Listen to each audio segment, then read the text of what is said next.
Hello, and welcome to Jolineknitsalot. This is my show about knitting and crafting and baking here in Edmonton, Alberta, Canada. How are you?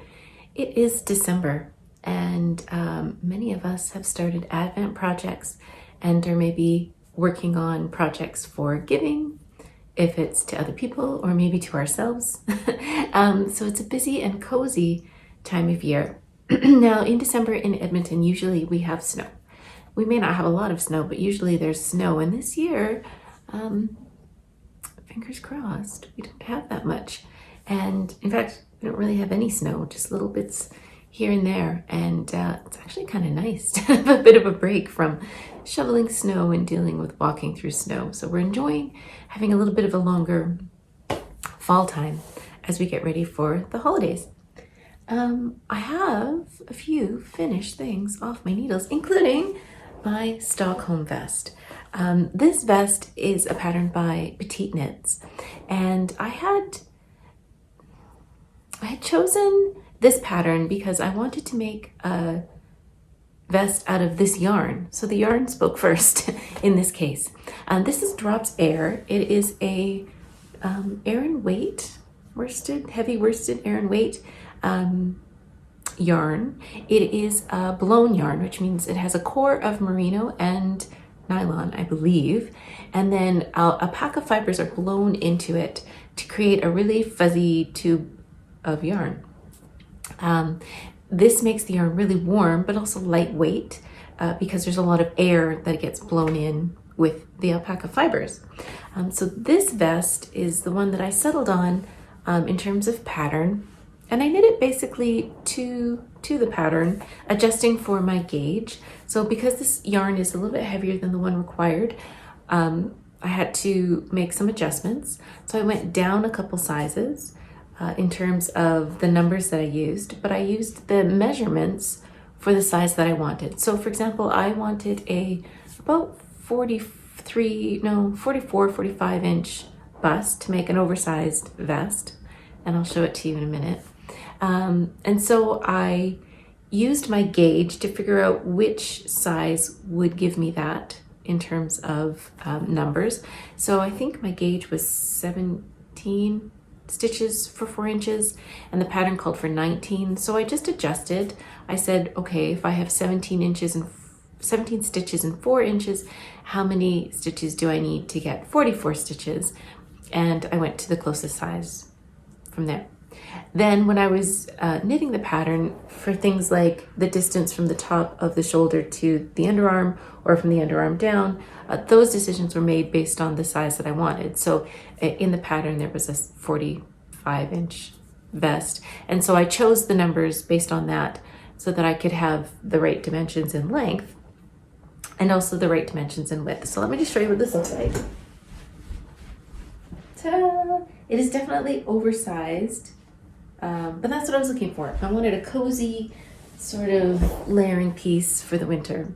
And I really like the color. It's a very soft pink, so it's quite neutral. The one thing I did differently than the pattern was to create this doubled over neckline. So I picked up stitches all the way around and I knit 1 by 1 rib. And then once I had reached, I think about an inch, I believe this is an inch, I purled 1 round. And then I carried on with the knit 1, purl 1, so that's on the inside. See? And then when I got to an inch on the inside, I picked up 1 loop from my pickup edge with the stitch that I was working, and I knit those 2 together, and then I bound off. So that's how I finished my neckline.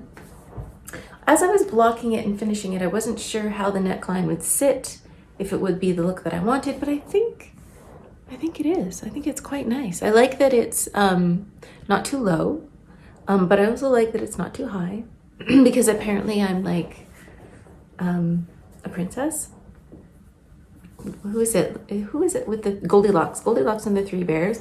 It's not too hot, it's not too cold, it's just right. So yeah, I'm really happy with this vest and it's quite cozy, so I'm gonna wear it today. Because I'm going to be going to a Christmas market later, which part of it will be outside, and I'm hoping to stay nice and cozy warm in my vest. So this isn't the only thing that I have off my needles. lately. I also finished another Sherbet Bandana. This is a free pattern that I will link in the show notes below. And I have been knitting these for Christmas this year using a lot of leftovers. I had made a wavy gravy shawl. I'll pop a picture somewhere here. And I really love that shawl. It is so cozy. But I had quite a bit left over because there was a number of different colors used and I didn't use any of them. So I'm using my leftovers in sort of a creative, for me, way. I'm branching out a little bit in terms of color combinations and adding stripes and just playing with color to make some colorful scarves that will be given away this Christmas. I really like playing with cool and warm colors together. So this really cool minty green color mixed with this really warm caramelly, almost orangey brown color, and this warm taupey beige color on the end. I just think it's really fun and interesting. So it's a cute little accessory you can wear like this. And I find sometimes that with colorful accessories, it's easier to play with color on something small like this, because you could throw this on over a white shirt, you could throw it on over a plain colored sweater, you could tuck it under your jacket for a little pop of color. And so it's a little bit easier for people to wear than maybe a bigger piece that is more colorful. So that is my third Sherbet Bandana. I also finished a hat. This is the very blown out Antler Hat. I have been teaching a class on how to do beginner cables, and the Antler Hat by Tin Can Knits, which I would absolutely recommend to you, is a great beginner project for people learning how to do cables, because the cable pattern is very repetitive, and it's similar going in both directions. So you can see this cable, you're always moving the same number of stitches in each direction, and it's a very repetitive pattern. So it's not too tricky. It's a great way to learn cables moving in this direction and this direction, and you get a lot of practice throughout the hat. I used quite a variegated yarn, which does hide the cables somewhat, but it was a very, very deep dive into my stash, and I really wanted to use up this yarn. This is a very, very old skein of hedgehog fibers in Merino Aran, and it's in the Film Noir colorway. So I just made a very fun cable-y hat, and I'll pop some pictures in so you can see what it looks like on a head. In this case, my head. I always like looking at the tops of hats and how they come together and how the little cables sort of come together. And it almost looks like a flower on the top. So I really like that. As always, Tin Can Knits are fabulous for size-inclusive patterns. So this one, you could knit for a baby up to an adult with a rather large noggin. And I would absolutely recommend it, especially if you're like new to cables, but also if you just get a hankering to knit some cables. The next thing off my needles is a pair of socks. I participated in the DRK sock challenge this year. Every year I'm all fluffy. I think it's the alpaca. Every year she does a challenge over the American Thanksgiving weekend where she comes up with a pattern and challenges us to try and knit a pair over a long weekend. So starting Wednesday evening at 5 p.m. Eastern Standard Time. You have to bind off by 10 a.m. Monday Eastern Standard Time. I'm in Mountain Standard Time, so I'm a couple hours behind. That's okay. This year the pattern was the totally tessellated sock pattern, and it again picks up on that really interesting mosaic or slip stitch pattern used in the tessellated vest, the tessellated pullover, and there's a cowl whose name I will put here because I can't remember it. Anyway, I managed to knit a pair of socks in a weekend, and these are some really cozy, fluffy socks. As with the other tessellated patterns, Andrea Mowry combines a couple of different fingering or sport weight yarns, one of which is colorful. So in this case, she recommends dyed in the wool, but I had some leftover hand spun from a project. It was my Shiftigan cardigan. So I used that. And then I also used some leftover Oh Dang from a sweater last year. It was the last year's Rhinebeck sweater, whose name I also cannot remember. It's right here. Anyway, so you can see I combined those two with a basic light gray color. The light gray is a John Arbon Exmoor sock, which is a base I really like. And you can see it kind of comes out in that plaid-y pattern. My two colors, if we just really zoom in, are quite similar to each other. So the handspun, which looks like this, is the darker one. And then the Surrey Alpaca Silk, which is the Odang, a fluffier yarn, is right here. But yeah, these are some really fun yarn. And because, here, let me just show you the inside of the socks. Because you're always carrying some yarns on the inside, this is a denser fabric and a warmer fabric. Plus I've got that alpaca in there. So these are going on the gift pile for Christmas. And I love the way that the toes turned out. They're really fun. I did deviate from the pattern slightly for the heel. I used Kay Jones from the Bakery Bears, her butterfly heel, because I could knit it as I was knitting the sock, which meant I didn't have to go back and pick up stitches again as an afterthought heel, which is what the pattern recommended. So when I got to this point in the leg, I just knit the butterfly heel, which is back and forth over half the stitches, decreasing and then increasing again until I have a heel, and then I just kept continuing down the foot. I'm really happy with how that turned out. I think it's a very cute sock. It's an ample sized heel, and I didn't have to fuss with going back in and cutting my knitting in a patterned stitch.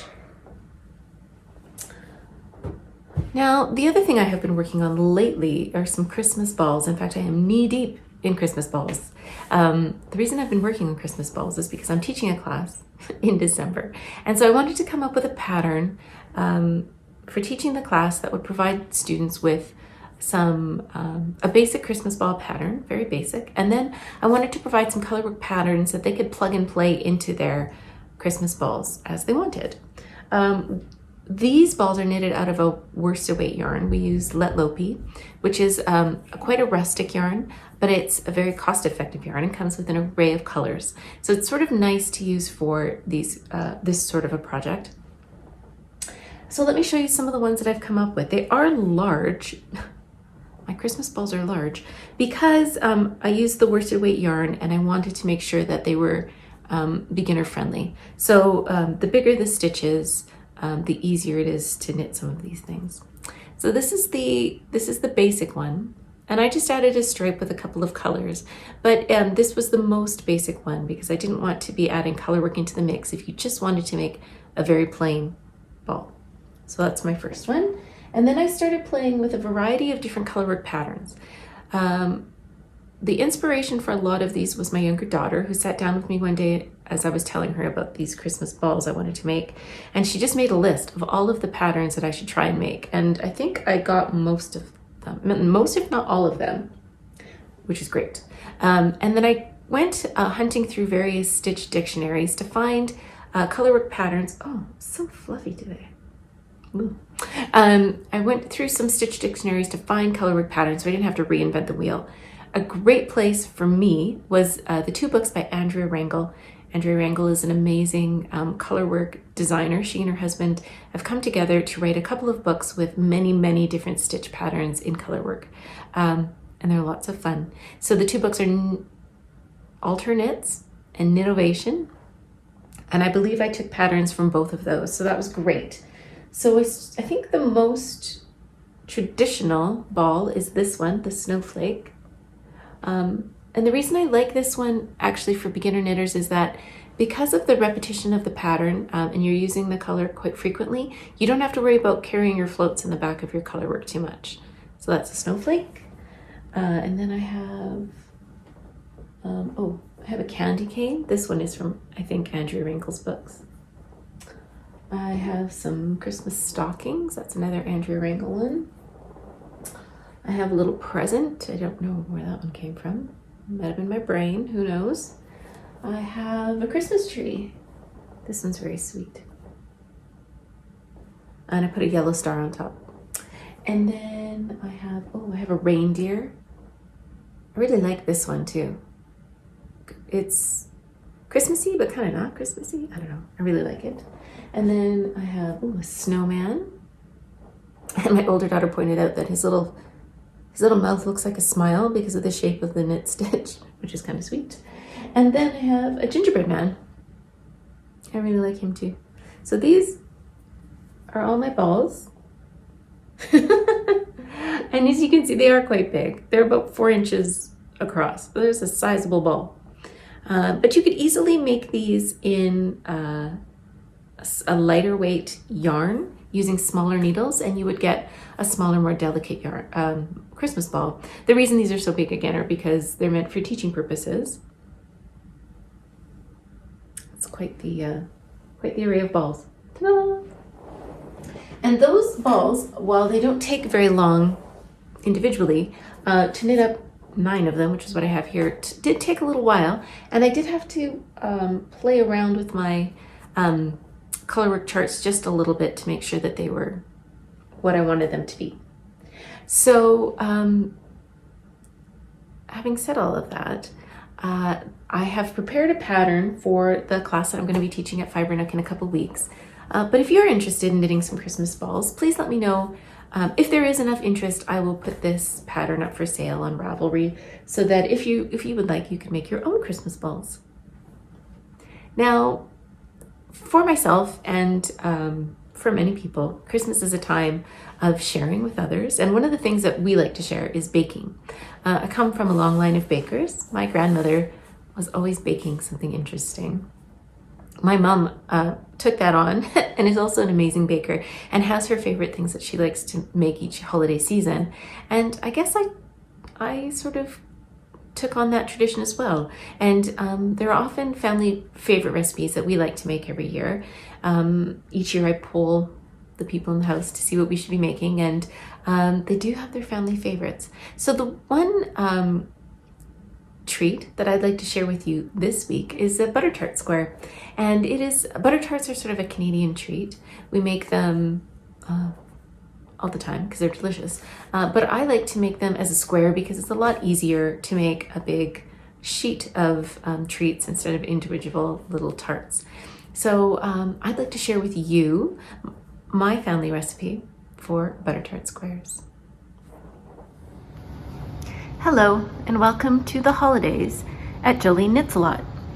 I do a lot of baking in the holiday season, and today I'd like to share a recipe with you that has become a family favorite, and that is butter tart squares. Butter tarts are quite a Canadian treat, I think. They're individual bite-sized tarts filled with yummy goodness with raisins and nuts and a lovely sugary syrup. I like to make these as a square because they're a lot easier. So I'm going to show you how I make butter tart squares. First, I'm going to make the crust, and to do that I have a cup of cold cut up butter in my food processor. To that I'm going to add 2 tablespoons of granulated sugar and 2 cups of flour,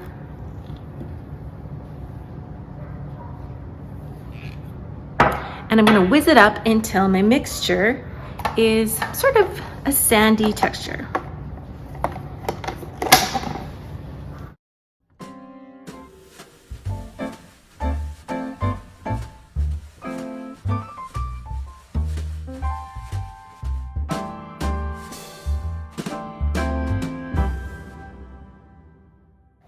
All right, once your crumbs are sort of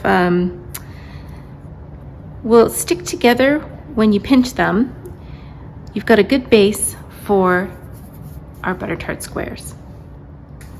I'm heating my oven up to 350 degrees Fahrenheit, and I'm going to take my crumb mixture and put it in a 9 by 13 baking dish that I'm lining with parchment paper. I'm going to dump my crumbs in and then spread them out to make a nice firm base. This is the part that's lots of fun for little hands. So if you have some helpers to help you spread out your crumbs and then press them in to place. I want sort of a firm bottom layer. So sometimes I will use the bottom of a measuring cup to help press my crumb mixture into place. I try to keep it as even as possible on the edges, but it's never going to be perfect, and that's okay.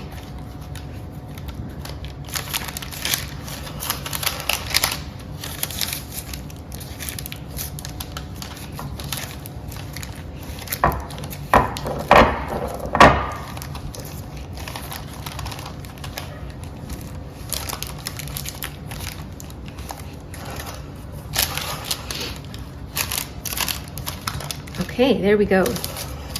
Try to make it as even as possible, but inevitably some bits are going to be a little bit thicker than others. We just want it pressed into place so that we can pop it in the oven to bake. This is ready to go into our 350-degree oven. We are going to bake it for 20 to 25 minutes until it's golden brown, but not too suntanned, as my mom would say. All right, I'm gonna pop it in my oven. While my base is in the oven, I thought I would take this opportunity to make the top. So in my bowl, I have 2 1/4 cups of sugar. You can use white sugar, you can use brown sugar, you can use white sugar with 2 tablespoons of molasses if you prefer, and that's what I'm doing today. I've added 3 eggs to that mixture, and I'm just mixing it all in.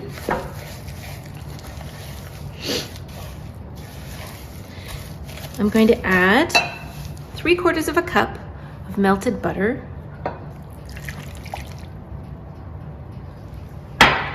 1 tablespoon of vinegar. I'm using apple cider vinegar, 1 1/2 teaspoons of vanilla, and we'll give that a good stir.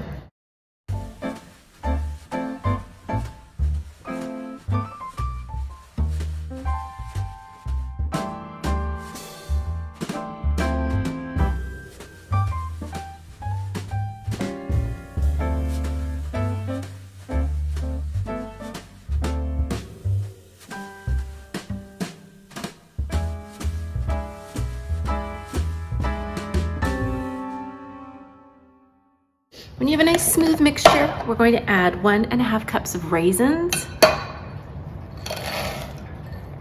and 1/2 cup of pecans, or pecans, depending on how you like to say it. I'm just going to give that a good stir. Now it's ready to go on top of our base. My base is out of the oven. It's starting to just turn nice and golden brown around the edges. So I'm gonna pour my topping over the top and trying to get a nice even layer.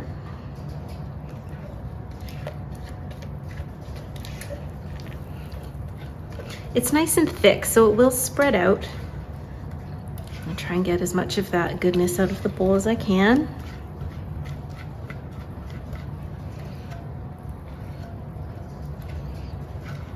It smells good already. So I'm just gonna give it a little help spreading to all the edges. There we go. I'm gonna pop this back into my oven for 30 to 35 minutes until the top is nice and brown and the center of the squares are set and solid.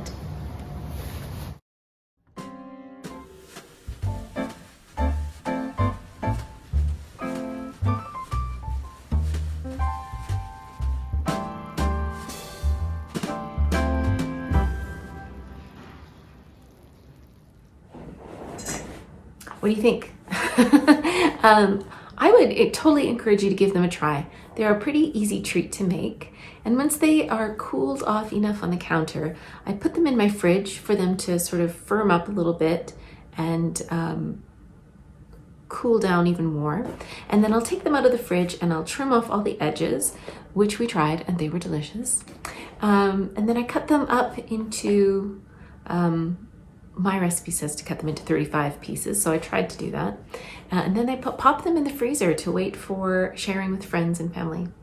So I probably will be making another batch of butter tart squares because we really, really like them. And if I don't make another batch, then we probably won't give very many away because we'll want to hoard them. Next time on my show, I'm going to share another recipe with you. I think for ginger chocolate cookies, which has become a family favorite of us here, but also specifically my brother-in-law, John. Often when I make these, I think of him because he really likes them. So look forward to another recipe next time. If you have recipes that you like to make every Christmas season, I would love to hear about them. Please tell me in the show notes below. I would love to hear the things that you like to make around this time of year. I currently only have one project on the needles. Actually, no, I have two, but one I'm going to show you. And that is my fourth and final Sherbet Bandana. Again, I'm using up odds and ends of things that I have lying around. So I started out with this gently toasted color. This is Big Birdie, which is an alpaca silk, I think, yarn by the Lamb & Kid. And then I used up some leftovers of this pink yarn that I'm wearing. Because it's a similar weight. It's slightly lighter than the Big Birdie, but I think it'll make a nice little scarf.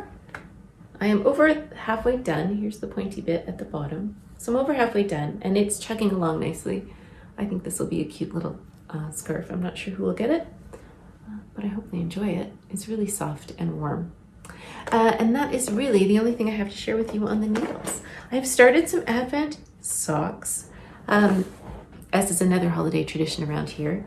I like to share my skein of Cozy Knitter 24 stripe Advent yarn with a friend because it comes as two skeins meant for two different feet. But for us, each skein contains two 24 stripe repeats. So it's perfect. We can each have a pair of socks. Each foot will have 24 stripes and there's no waste and there's no leftovers, which is sort of ideal for us. So we like to share. So I cast on those and I'll be knitting a stripe a day. So maybe next time I'll show you my progress on how I'm doing. The other thing I'm going to be taking part in this year is another knit along because apparently I just can't stop. Actually, these ones seem to be sort of ideal for me. I was looking for another pair of socks to knit for one of my daughters. These ones will be for one daughter, but she's a bit particular about the kinds of yarns she likes on her feet. She doesn't like things to be too itchy. And so I do have some cashmere yarn and some other yarns I'm going to combine, and I'm going to knit along with the Bakery Bears and their Advent calendar. If you haven't watched the Bakery Bears, I absolutely recommend them. They are a British couple who put together amazing knitting and other content. Every couple of weeks they come out with an episode that's nearly 2 hours long, and they cover everything from British history to dyeing yarn to designing. There's been cross stitch. So it's just a lot to see on their podcast, and they're great. Anyway, every year they put together a really amazing Advent calendar, and part of the Advent calendar is a mystery pattern. This year's pattern, I believe, are some socks, and the theme is the Nutcracker.